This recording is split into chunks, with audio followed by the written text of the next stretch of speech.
Cyberpunk, a game that's trailers showed this.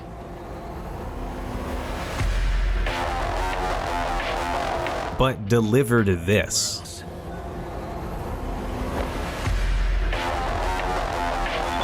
Released in 2020, Cyberpunk had everything us gamers wanted: a rich, open world drenched in neon lights, a bunch of cyber weapons with hacking abilities, and of course, Keanu Reeves. You're breathtaking!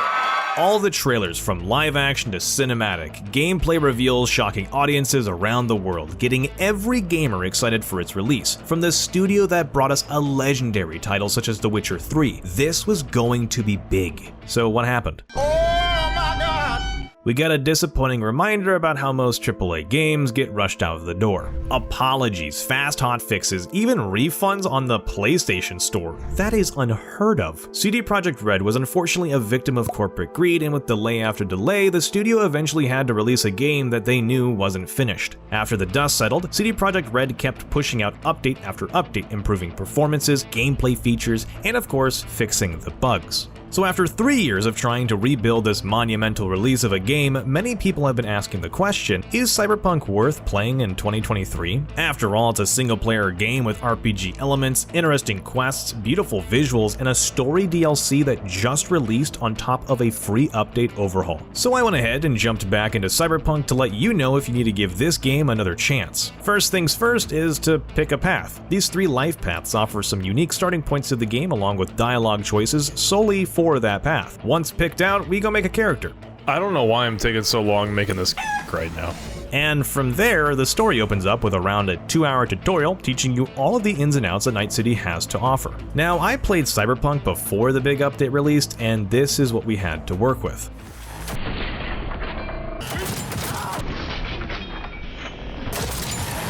God damn. We had performance improvements, the driving felt a bit better. Oh my god. And the game seemed stable. I spent a good chunk of time in the game, about 15 hours, finished up some of the stories, and explored some side events, and had a blast with the combat. Ooh. Smoked. I gotta admit, the shotgun's pretty fun in this game. Overall, with what the game had improved on before the big update, I was impressed. I could finally play the game that I was promised back in 2020. Now let's just go ahead and add that update on top of everything and see how much of a difference it really makes. Huh, seems similar. Let's see what we have here. Oh, so we have new vehicle combat allowing gunplay while driving. You'll never catch me alive, coppers! Jeez! The shooting in the cars have like a lock-on aim, which really helps if you're drifting, and if you don't want that on, you can just toggle it off. They've overhauled the police entirely, making them an actual force to fear instead of, this.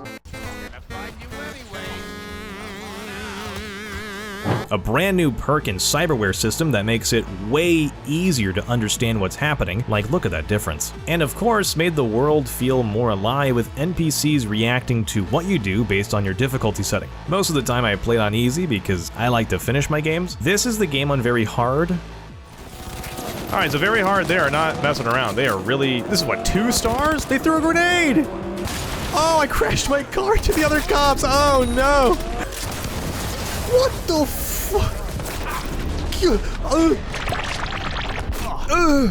Alright, well, very hard is very hard. Go figure. Now, out of all these changes, I wanted to test the vehicle combat with the police overhaul to see if it really made a difference. Oh my goodness. How am I not at 5 stars yet? This is wild. Oh, don't mind me, just get my stuff, don't mind me, just get my stuff, don't mind me, don't mind me. The cops feel like the cops from GTA 5, except now they have cybernetic powers, and MaxTac, which is like the future Navy SEALs, are not playing around. And there's MaxTac. Okay, so they got here a little bit faster this time. Cool, love that. There they are. Throw some grenades. Gotta be enough. Oh my! Alright, so those guys can really kill you pretty fast. Yeah, okay, I think it's safe to say that this game feels more alive and less like a driving sim as you venture quest to quest. I played the game on PC with medium to high settings, and these are my PC parts for those who are interested. And I also tried the game on PS5 to see how the consoles reacted to this update, and from my experience, they seem to have handled it well. Because I remember how this was on release date. What am I even looking at right now? It's pretty stable now. Good stuff. So let's take a journey real quick around Night City with the 2.0 update and look at some side quests, because what else can you do besides follow the main story? Well, I started in the Badlands, made my way over towards some trailers, got a new car which fits very well out in the desert, drove over towards a block party. What do we have here? Walked my way up towards the host and entered a shooting contest, where they gave me free shots, and I may or may not have accidentally jumped on their heads after finishing the contest. What do you mean? I didn't mean. I'm so sorry. I'm so sorry. Okay, I'm so sorry. I barely jumped. Oh, my ankle, please. Oh, come on. Can I restart that? Are you kidding me? Are you kidding me? Because I jumped on your head? And it was for nothing since I got second place. Second place. Second place. Not bad. Not bad. So I just took the first place prize casually. Well, that was a waste of my time. Give me this. Oh, my legs. We gotta go. We gotta go. We gotta go. I took the gun. I took the gun. We gotta go. We gotta go. Went ahead and watched a corporate yoga retreat. Is this not like a... Y'all just out here? All right. Fair enough. To each their own. I won't yuck your yum.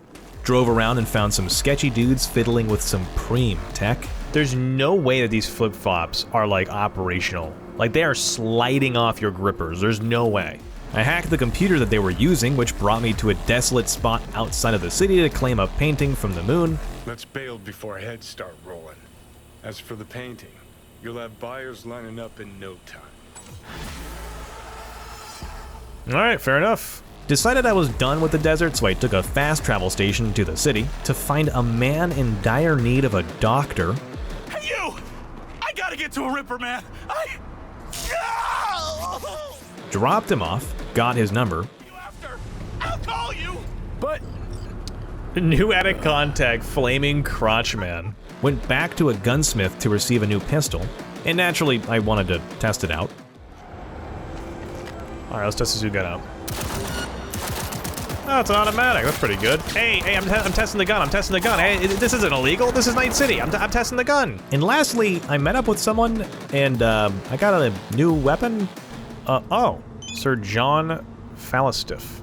I am holding a dildo. And yes, there is a good reason why most of this clip is blurred out.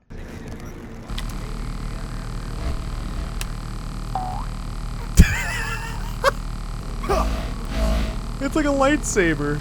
I didn't need to do any of these missions, but with the way the game felt, I really got lost in it. I wanted to explore instead of trudge my way through the missions just to beat the game. I was enjoying it. And if you're enjoying the video, make sure to like and subscribe so you don't miss any of the new stuff I upload. I finally picked up where I left off on my save file before the 2.0 patch, and man, it really did make the game feel a lot more fluid. I was less confused as to what I needed to upgrade, put points into, and I genuinely felt like I was in a game world that reacted to my every action. Finally, the game didn't feel empty. It felt lived in, which is great because Night City is dripping with life. It just finally got a soul with this update. And can we please say thank you to Cyberpunk Edgerunners as a side note? I know this came out a bit ago, but it really did bring a resurgence to Cyberpunk that I feel really helped the developers on their journey creating this new update. And if you didn't know, they added the music and some cosmetics to the game that were from Edgerunners. Once the credits rolled on my second playthrough, this time I felt like I actually played a genuine game. I sat there in my chair, processed the story, and was left wanting more. My first time playing it, I was kind of like, okay, that was a game, sure. It left no lasting imprint on me like so many other games have in the past. But now,